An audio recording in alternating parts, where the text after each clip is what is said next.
Patriarcas e Profetas, capítulo 61. A rejeição de Saul. Saul deixara de resistir à prova da fé na situação probante em Gilgal, e acarretara a desonra ao serviço de Deus. Mas seus erros ainda não eram irreparáveis, e o Senhor lhe concederia outra oportunidade para aprender a lição da fé implícita em sua palavra e obediência às suas ordens. Quando foi repreendido pelo profeta em Gilgal, Saul não viu grande pecado na conduta que adotara. Entendeu que fora tratado injustamente e esforçou-se por reivindicar suas ações e apresentou desculpas pelo seu erro. Desde aquele tempo, pouca comunicação teve com o profeta. Samuel amava Saul como seu próprio filho, e este, ousado e ardoroso em seu temperamento, tinha o profeta em elevada consideração. Mas ressentiu-se da censura de Samuel e dali em diante o evitava quanto possível. Mas o Senhor enviou seu servo com outra mensagem a Saul. Pela obediência, poderia ainda provar fidelidade para com Deus e dignidade para andar diante de Israel. Samuel veio ao rei e apresentou a palavra do Senhor. A fim de que o monarca pudesse compenetrar-se da importância de atender à ordem, Samuel declarou expressamente que falava por determinação divina, pela mesma autoridade que chamara Saul ao trono. Disse o profeta: Assim diz o Senhor dos Exércitos: Eu me recordei do que fez Amaleque a Israel, como lhe opôs no caminho quando subia do Egito. Vai, pois, agora e fere a Amaleque, e destrói totalmente a tudo o que tiver, e não lhe perdoes. Porém, matarás desde o homem até a mulher, desde os meninos até os de mama, desde os bois até as ovelhas, e desde os camelos até aos jumentos. Os amalequitas foram os primeiros a fazerem guerra a Israel no deserto, e por este pecado, juntamente com seu desafio a Deus e sua aviltante idolatria, o Senhor, por meio de Moisés, pronunciara sentença sobre eles. Por determinação divina, a história de sua crueldade para com Israel fora registrada com a ordem: Apagarás a memória de Amaleque de debaixo do céu, não te esqueças. Deuteronômio capítulo 25, verso 19. Por 400 anos, a execução desta sentença fora adiada. Mas os amalequitas não se desviaram de seus pecados. O Senhor sabia que este povo ímpio eliminaria da terra, se possível, o seu povo e o seu culto. Agora era chegada a ocasião para ser executada a sentença, durante tanto tempo retardada. A paciência que Deus tem exercido para com os ímpios torna audazes os homens na transgressão. Mas o seu castigo não será menos certo e terrível por ser tanto tempo retardado. O Senhor se levantará como no monte Perazim e irará como no vale de Gibeon para fazer a sua obra, a sua estranha obra, e para executar o seu ato, o seu estranho ato. Isaías capítulo 28, verso 21. Para o nosso misericordioso Deus, o ato de punir é um ato estranho. Vivo eu, diz o Senhor Jeová, que não tenho prazer na morte do ímpio, mas em que o ímpio se converta do seu caminho e viva. O Senhor é misericordioso e piedoso, tardio em iras e grande em beneficência e verdade, que perdoa a iniquidade e a transgressão e o pecado. Contudo, ele, ao culpado, não tem por inocente. Ezequiel capítulo 33, verso 11. E Êxodo, capítulo 34, versos 6 e 7. Conquanto ele não se deleita na vingança, executará juízo sobre os transgressores de sua lei. É obrigado a fazer isto, para preservar os habitantes da terra da depravação e ruína totais. A fim de salvar alguns, deverá ele eliminar os que se tornaram endurecidos no pecado. O Senhor é tardio em irar-se, mas grande em força, e ao culpado não tem por inocente. Naum, capítulo 1, verso 3. por meio de terríveis coisas em justiça, reivindicará ele a autoridade de sua lei espezinhada.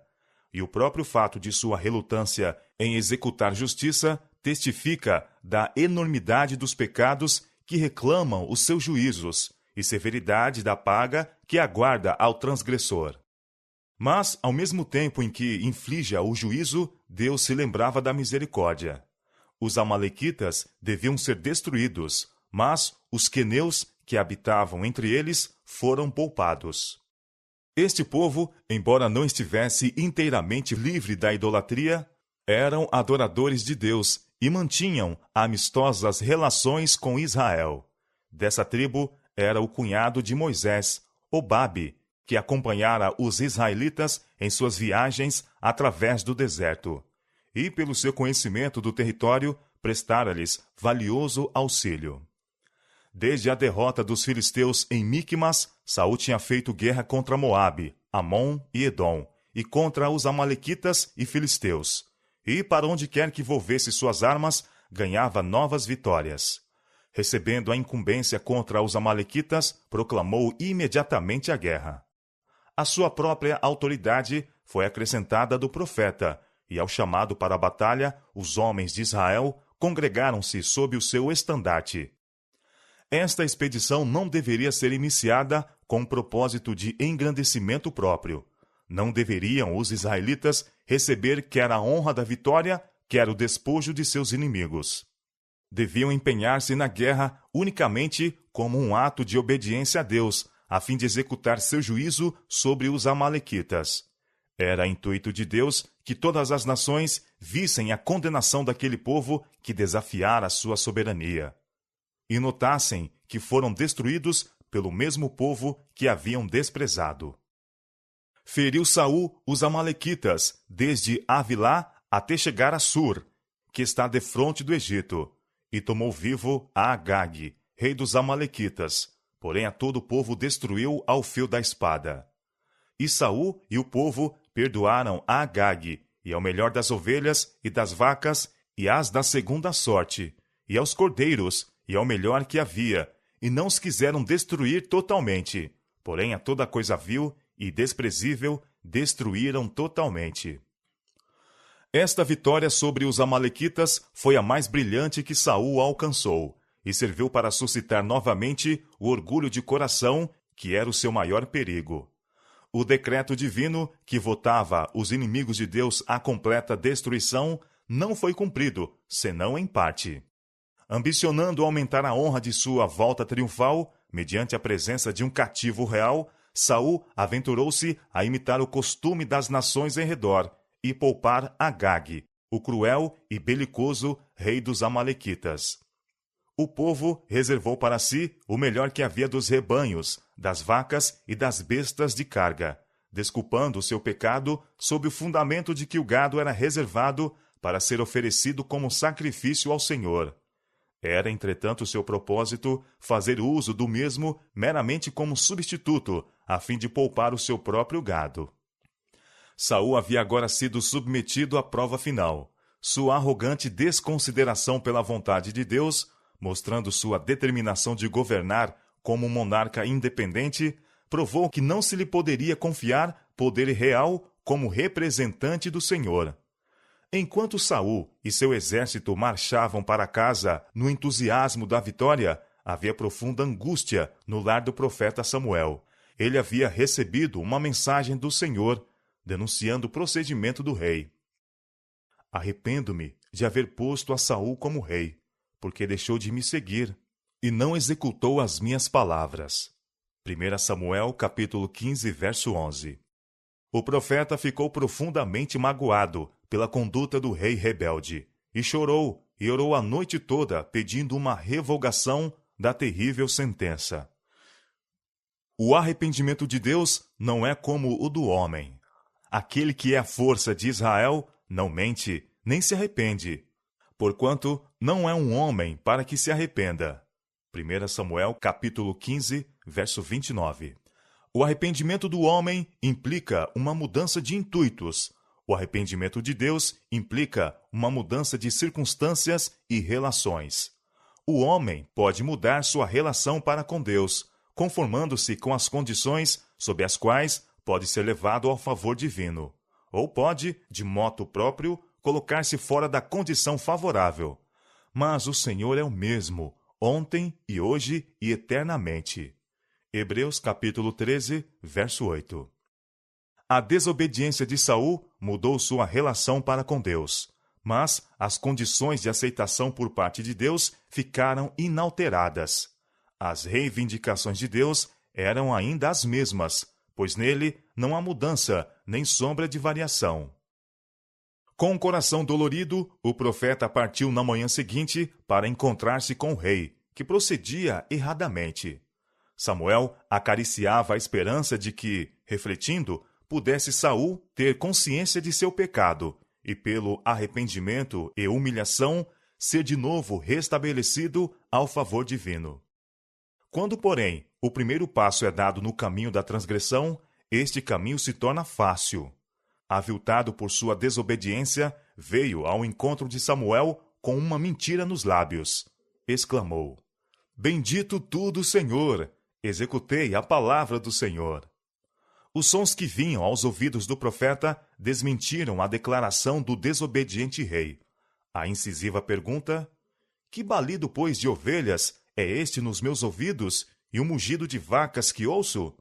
Saul respondeu: De Amaleque as trouxeram, porque o povo perdoou ao melhor das ovelhas e das vacas, para as oferecer ao Senhor seu Deus. O resto, porém, temos destruído totalmente. O povo havia obedecido às determinações de Saul, mas a fim de defender-se, queria este atribuir a eles o pecado de sua desobediência. A mensagem da rejeição de Saul trouxe indizível pesar ao coração de Samuel. Tinha ela de ser transmitida perante todo o exército de Israel, quando estava cheio de orgulho e regozijo triunfal por uma vitória que se atribuía ao valor e às aptidões de general de seu rei, pois que Saul não havia relacionado com Deus o êxito de Israel nesse conflito. Mas, quando o profeta viu a prova da rebelião de Saul, foi tomado de indignação pelo fato de que aquele que fora tão altamente favorecido por Deus transgredisse o mandamento do céu, elevasse Israel ao pecado. Samuel não foi enganado pelo subterfúgio do rei. Com um misto de dor e indignação, declarou: Espera, espera, e te declararei o que o Senhor me disse esta noite. Porventura, sendo tu pequeno aos teus olhos, não foste por cabeça das tribos de Israel? E o Senhor te ungiu, rei sobre Israel. Repetiu a ordem do Senhor com relação a Amaleque e perguntou os motivos da desobediência do rei. Saul persistiu na justificação de si mesmo. Antes dei ouvidos à voz do Senhor e caminhei no caminho pelo qual o Senhor me enviou e trouxe Agag, rei de Amaleque, e os amalequitas destruí totalmente. Mas o povo tomou do despojo ovelhas e vacas, o melhor do interdito, para oferecer ao Senhor teu Deus em Gilgal. Com severas e solenes palavras, o profeta varreu o refúgio de mentiras e pronunciou a irrevogável sentença. Tem porventura o Senhor tanto prazer em holocaustos e sacrifícios, como em que se obedeça à palavra do Senhor? Eis que o obedecer é melhor do que o sacrificar, e o atender melhor do que a gordura de carneiros. Porque a rebelião é como o pecado de feitiçaria, e o porfiar é como iniquidade e idolatria. Porquanto tu rejeitaste a palavra do Senhor, ele também te rejeitou a ti, para que não sejas rei. Ao ouvir o rei esta terrível sentença, exclamou: Pequei, porquanto tenho traspassado o dito do Senhor e as tuas palavras, porque temi ao povo e dei ouvidos à sua voz. Aterrorizado pela acusação do profeta, Saul reconheceu a sua falta, que antes pertinazmente negara, mas ainda persistia em lançar a culpa ao povo, declarando que pecara por meio deles. Não era tristeza pelo pecado, mas o temor pelo castigo ao mesmo, no que influía ao rei de Israel ao rogar ele a Samuel. Agora, pois, te rogo, perdoa-me o meu pecado, e volta comigo para que adore ao Senhor. Se Saul tivesse tido o verdadeiro arrependimento, teria feito a confissão pública de seu pecado. Era, porém, sua maior ansiedade manter a autoridade e conservar a fidelidade do povo. Desejava a honra da presença de Samuel a fim de fortalecer sua própria influência junto à nação. Não tornarei contigo, foi a resposta do profeta. Porquanto rejeitaste a palavra do Senhor, já te rejeitou o Senhor, para que não sejas rei sobre Israel. Volvendo-se Samuel para partir, o rei, na agonia do medo, lançou mão de seu manto para o fazer voltar, mas este rasgou-se em suas mãos. Com isto, o profeta declarou: O Senhor tem rasgado de ti hoje o reino de Israel, e o tem dado ao teu próximo, melhor do que tu. Saul ficou mais perturbado com o afastamento de Samuel do que com o desagrado de Deus. Sabia que o povo tinha mais confiança no profeta do que nele mesmo. Se um outro fosse agora, por ordem divina, ungido rei, entendia Saul que seria impossível manter sua autoridade. Ele temia uma revolta imediata, caso Samuel o abandonasse inteiramente. Saul rogou ao profeta que o honrasse diante dos anciãos e do povo, unindo-se publicamente a ele em um serviço religioso. Por determinação divina, Samuel cedeu ao pedido do rei, para que se não desse ocasião a uma revolta. Mas ele ficou apenas como uma testemunha silenciosa daquele serviço religioso. Um ato de justiça, severo e terrível, seria ainda realizado. Samuel devia publicamente reivindicar a honra de Deus e repreender a conduta de Saul. Ordenou que o rei dos Amalequitas fosse trazido perante ele. Dentre todos os que haviam sido vencidos pela espada de Israel, Agag era o mais criminoso e implacável. Ele foi o que havia odiado e procurado destruir o povo de Deus, e cuja influência fora mais forte para promover a idolatria. Veio ele pela ordem do profeta, lisonjeando-se com a ideia de que o perigo de morte havia passado. Samuel declarou: Assim como a tua espada desfilhou as mulheres, assim ficará desfilhada a tua mãe entre as mulheres. Então Samuel despedaçou a Agag perante o Senhor em Gilgal. Isto feito, Samuel voltou à sua casa em Ramá, e Saul à sua em Gibeá. Apenas uma vez, depois disso, encontraram-se o profeta e o rei. Quando foi chamado ao trono, Saul tinha uma opinião humilde de suas aptidões, e estava disposto a ser instruído. Era deficiente em conhecimentos e experiência, e tinha graves defeitos de caráter. Mas o Senhor concedeu-lhe o Espírito Santo como guia e auxiliador, e o colocou em uma posição em que poderia desenvolver as qualidades indispensáveis a um governador de Israel. Houvesse ele se conservado humilde, procurando constantemente ser guiado pela sabedoria divina, e ter-se-ia habilitado a desempenhar os deveres de seu elevado cargo, com êxito e honra. Sob a influência da graça divina, toda boa qualidade estaria a ganhar força, enquanto as más tendências teriam perdido o seu poder. Tal é a obra que o Senhor se propõe a fazer por todos os que se consagram a Ele. Há muitos a quem chamou para desempenhar cargos em sua obra, porque possuem um espírito humilde e dócil. Em sua providência, Ele os coloca onde podem aprender dele. Revelar-lhes-á seus defeitos de caráter, e a todos os que lhe buscam o auxílio, ele dará força para corrigir seus erros. Mas Saul atreveu-se em sua exaltação e desonrou a Deus pela incredulidade e desobediência. Embora quando, a princípio chamado ao trono, fosse humilde e não tivesse confiança em si mesmo, o êxito tornou-o confiante em si próprio. Mesmo a primeira vitória de seu reino suscitara aquele orgulho de coração que foi o seu maior perigo. O valor e a habilidade militar ostentados no livramento de Jabes, Gileade, despertaram o entusiasmo da nação inteira. O povo honrou a seu rei, esquecendo-se de que ele não era senão o agente pelo qual Deus operara.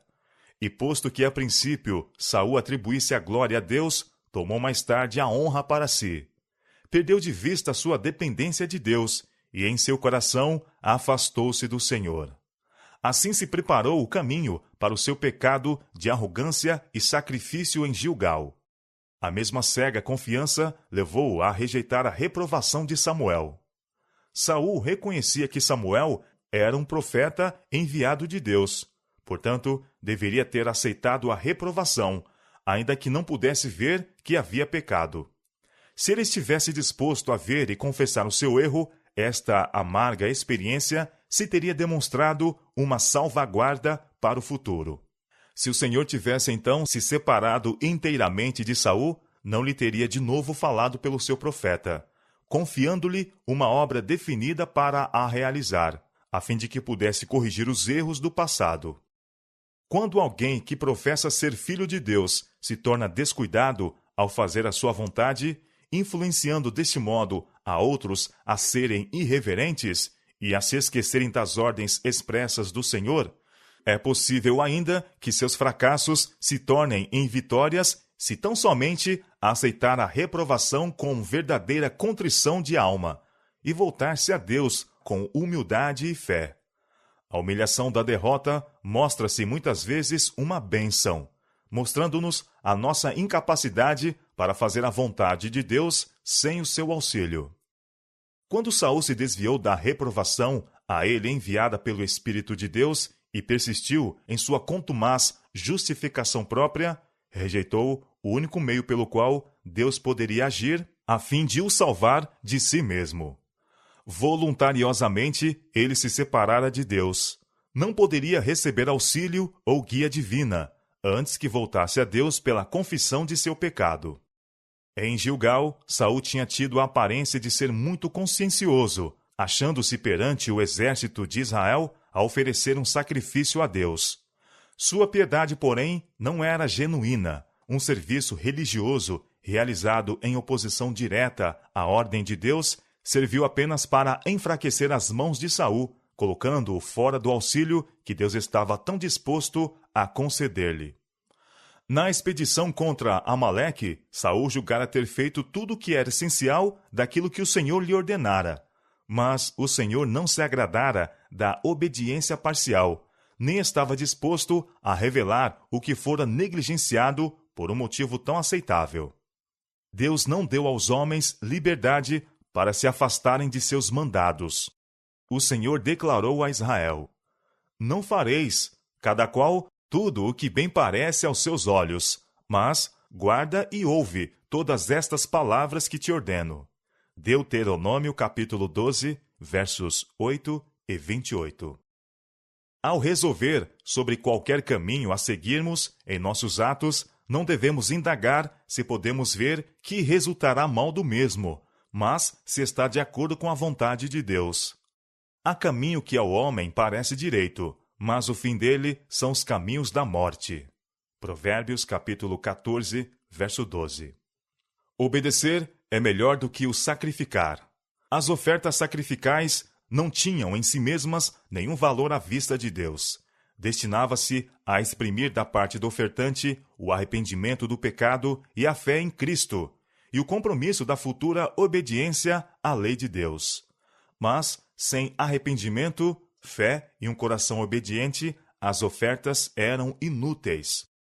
Quando, em violação direta ao mando de Deus, Saul se propôs a oferecer sacrifício daquilo que Deus votara à destruição, mostrou franco desdém pela autoridade divina. Tal serviço teria sido um insulto ao céu. No entanto, com o pecado de Saul e seu resultado diante de nós, quantos não estão adotando uma conduta semelhante? Enquanto se recusam a crer e obedecer a alguma ordem do Senhor, perseveram em apresentar a Deus seus formais serviços religiosos. Não há nenhuma simpatia da parte do Espírito de Deus a semelhante culto. Não importa quão zelosos os homens possam ser em suas observâncias de cerimônias religiosas. O Senhor não pode aceitá-los se persistirem em deliberada violação de um de seus mandamentos. A rebelião é como o pecado de feitiçaria, e o porfiar é como iniquidade e idolatria. A rebelião originou-se com Satanás, e toda rebelião contra Deus é devida diretamente à influência satânica. Aqueles que se põem contra o governo de Deus entraram em aliança com o máximo apóstata, e este exercerá seu poder e engano para cativar os sentidos e desencaminhar o entendimento. Ele fará todas as coisas aparecerem sob uma luz falsa, semelhante aos nossos primeiros pais. Os que se acham sob sua fascinação mágica veem apenas os grandes benefícios a serem recebidos pela transgressão. Não se pode dar prova maior do poder enganador de Satanás do que o fato de que muitos, que assim são levados por ele, enganam-se com a crença de que estão ao serviço de Deus. Quando Coré, Datã e Abirã se rebelaram contra a autoridade de Moisés, pensaram que apenas estavam se opondo a um dirigente humano, um homem como eles mesmos, e chegaram a crer que estavam, em verdade, a fazer o serviço de Deus. Mas, rejeitando o instrumento escolhido de Deus, rejeitaram a Cristo, insultaram o Espírito de Deus. Assim, nos dias de Cristo, os escribas e anciãos judeus, que professavam ter grande zelo pela honra de Deus, crucificaram a seu filho. O mesmo Espírito existe ainda no coração daqueles que se põem a seguir sua própria vontade em oposição à de Deus. Saul tivera mais ampla prova de que Samuel era divinamente inspirado. O aventurar-se ele a desrespeitar a ordem de Deus, dada por intermédio do profeta, era contra os ditames da razão e do são juízo. Sua fatal arrogância deve ser atribuída à feitiçaria satânica. Saul tinha manifestado grande zelo ao suprimir a idolatria e a feitiçaria. No entanto, em sua desobediência à ordem divina, fora movido pelo mesmo espírito de oposição a Deus e inspirado por Satanás tão realmente como são os que praticam a feitiçaria, e ao ser reprovado, acrescentou a teimosia à rebelião. Não poderia ter oferecido maior insulto ao Espírito de Deus se abertamente se tivesse unido aos idólatras. É um perigoso passo menosprezar as reprovações e advertências da palavra de Deus ou de seu Espírito. Muitos, como Saul, rendem-se à tentação até que se tornam cegos ao verdadeiro caráter do pecado. Lisonjeiam-se de que tiveram em vista algum bom objetivo e não fizeram mal por se afastarem dos mandados do Senhor. Assim, descontentam o Espírito da graça até que sua voz não mais é ouvida e são abandonados às ilusões que escolheram. Na pessoa de Saul, Deus dera a Israel um rei segundo o coração deles, conforme Samuel dissera quando o reino se confirmou a Saul em Gilgal. Vedes aí o rei que elegestes e que pedistes. 1 Samuel capítulo 12, verso 13. Garboso em sua aparência pessoal, de nobre estatura e porte principesco, seu parecer estava de acordo com as concepções que tinham da dignidade real, e seu valor pessoal e sua habilidade para dirigir exércitos eram qualidades que consideravam mais bem calculadas para conseguirem o respeito e a honra de outras nações. Pouca solicitude experimentavam quanto a possuir o seu rei aquelas qualidades mais elevadas que unicamente poderiam habilitá-lo a governar com justiça e equidade. Não pediram alguém que tivesse a verdadeira nobreza de caráter, que possuísse o amor e o temor de Deus. Não procuraram o conselho de Deus quanto às qualidades que um governante deveria possuir, a fim de preservar o caráter distintivo e santo deles como seu povo escolhido.